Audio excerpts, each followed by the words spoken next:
Genèse chapitre 9, le verset 20, que Noé commença à cultiver de la terre et il planta de la vigne.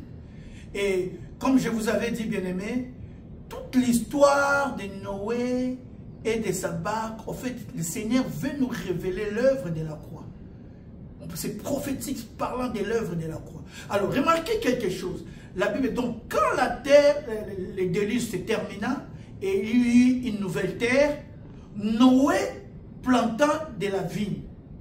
Alors, remarquez quelque chose, parce que cet acte est un acte prophétique parlant de la naissance de Christ, de la naissance virginale de Christ. Où est-ce que Noé va planter cette vigne? Dans une terre qui est neuve. Ce n'est pas l'ancienne terre qui a été inondée par le déluge.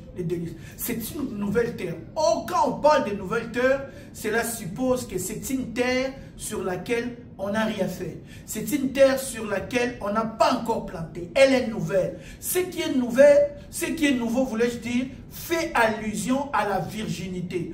On peut dire dans un autre langage que la terre était vierge. Et Noé a planté sa vigne sur une terre qui est vierge.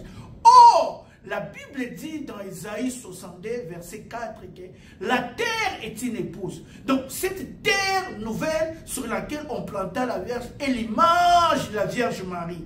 Et la vigne qu'on va planter est l'image de Christ. Jésus lui-même dit que mon Père est le vigneron, moi je suis la vigne. Et la vigne, dans la Bible, dans la pensée biblique, représente Israël, représente le peuple de Dieu, l'Église, mais représente aussi Christ.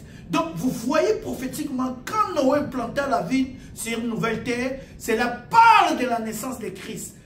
La naissance virginale de Christ. Pourquoi? Parce que la vigne a été plantée sur une terre qui est neuve. Or, la terre, bibliquement parlant, est aussi une femme, une épouse. Que Dieu nous bénisse.